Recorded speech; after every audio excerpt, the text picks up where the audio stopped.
Hello everyone and welcome to the Flickstork YouTube channel. I'm your host Mike, and today we're going to put together a video that I think should be very cool.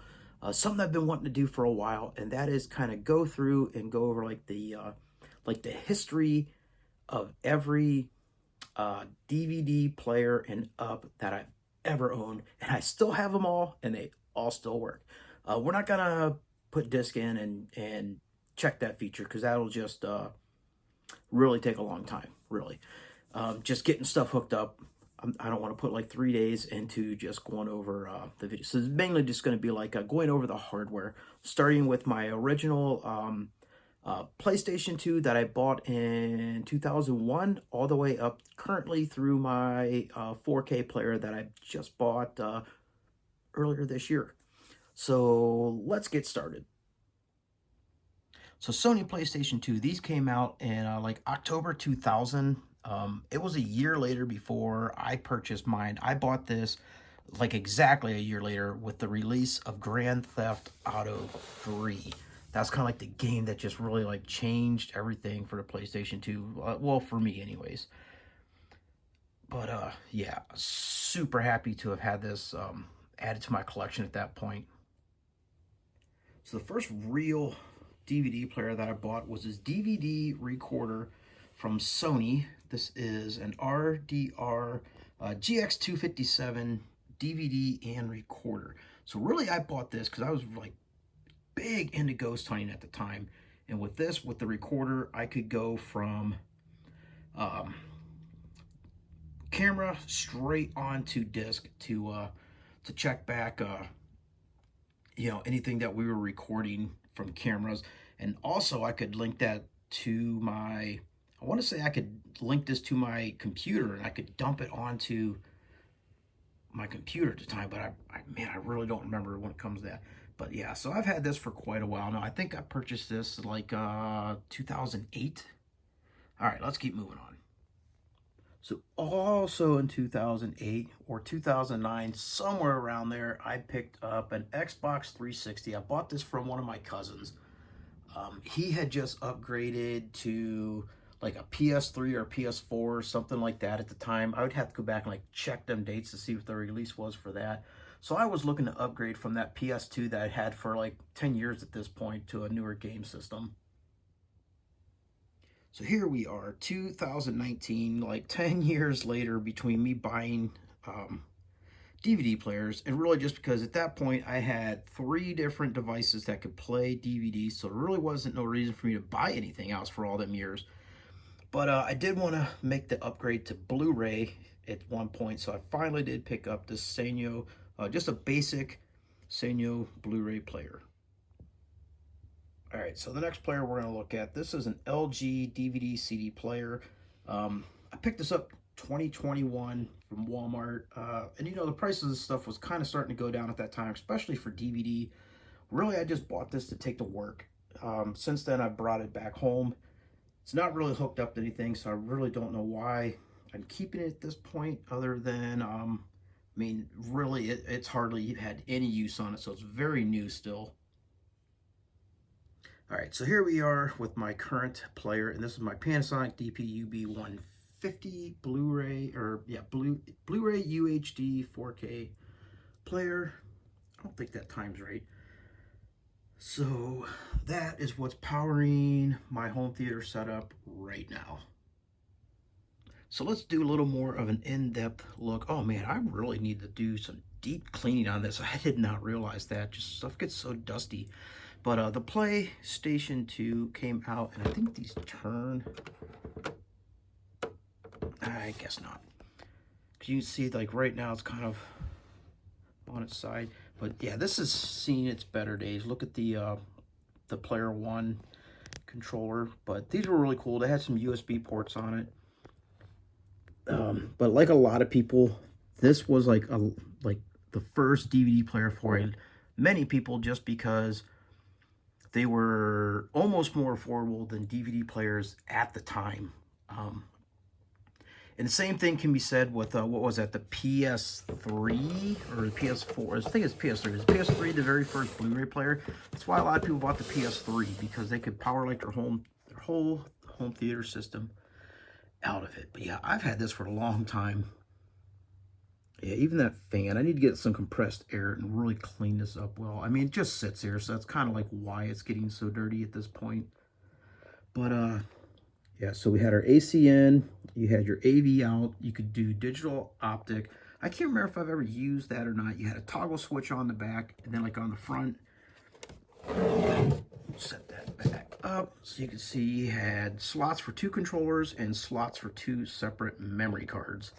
So I had this hooked up on my main TV for quite a few years until I bought that Sony DVD player.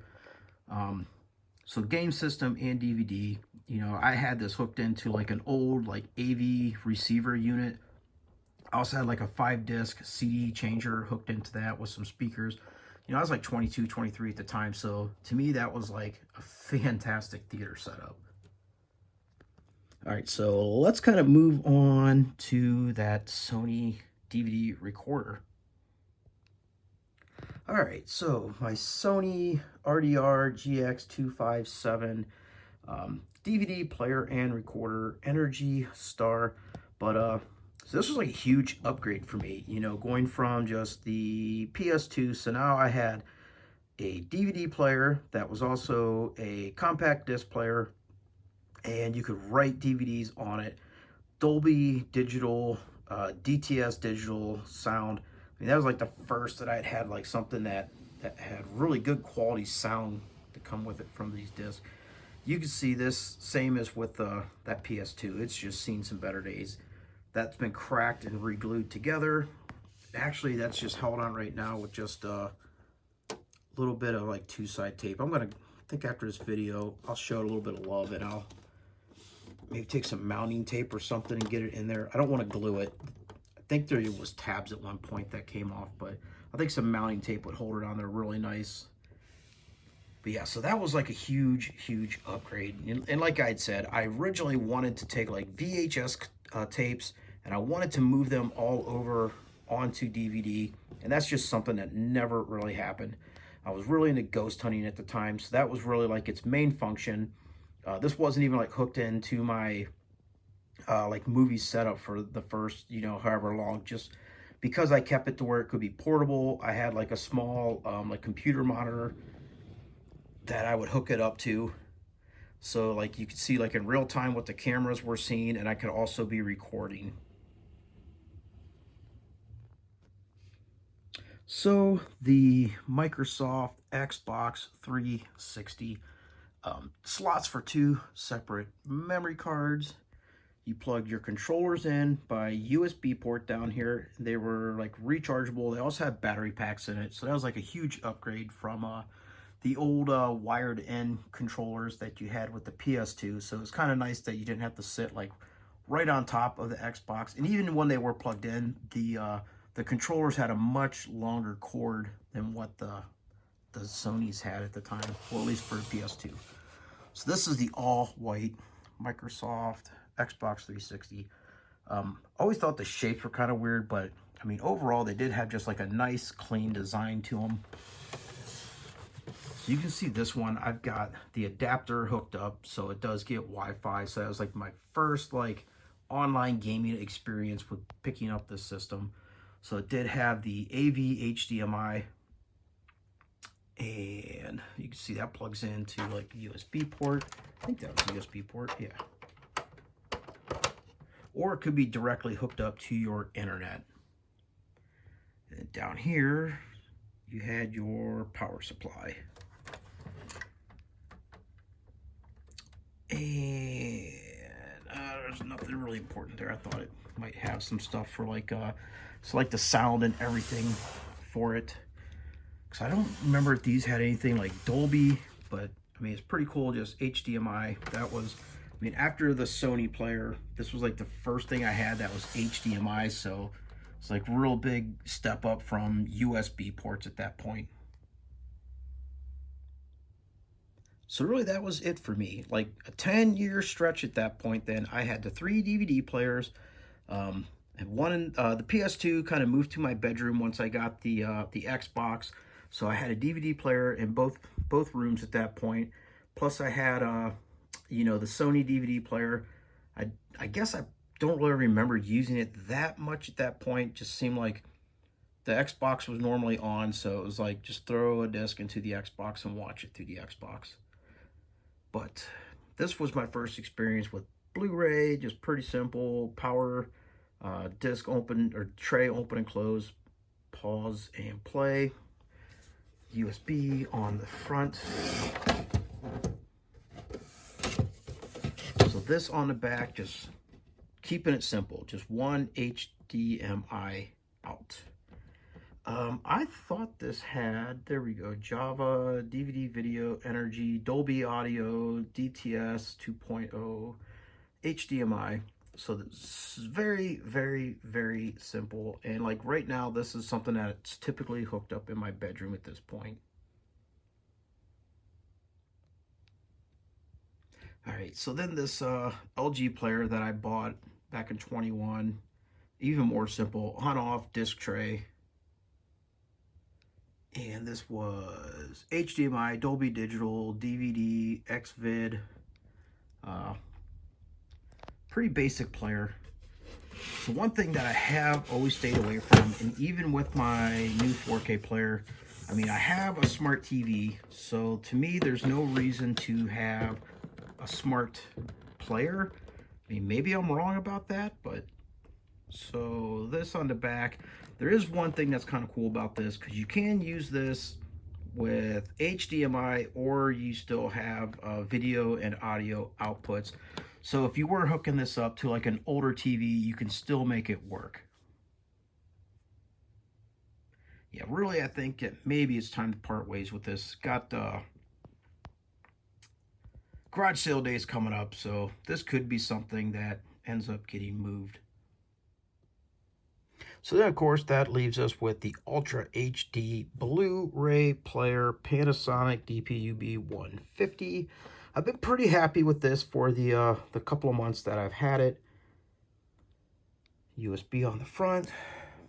Just your tray open and power. And I don't know if I can get this thing spun around or not. We'll see if I can. So that wasn't too bad. So DTS HD, Java powered Dolby Audio. So this can hook direct to internet. Kind of surprised by that, I guess. I know it's not a smart. I think that's for updates. I think you can get updates for your systems. Serial number and all that. August 2024, so it's not even a year old yet at this point. Well, I really hope that you enjoyed this trip down memory lane. Kind of awesome. Really enjoyed it. It's crazy that I still have every DVD player that I've ever owned at this point. But yeah, let me know in the comments down below, what was your first DVD player? Maybe it was a Blu-ray player at that point if you're a little bit younger. But yeah, let me know what your first DVD player was. Do you still have it? And to go along with that, what was your first DVD? Mine was American Pie 2. Like I said, I bought that Sony PS2 in 2001. So I think that was like January 02, somewhere around there. I bought my first DVD, American Pie 2, and I still have that DVD to this day. Yeah, let me know that. Leave a big thumbs up for me. I really would appreciate that. If you're new to the channel, please consider subscribing, and I'll see you guys next time.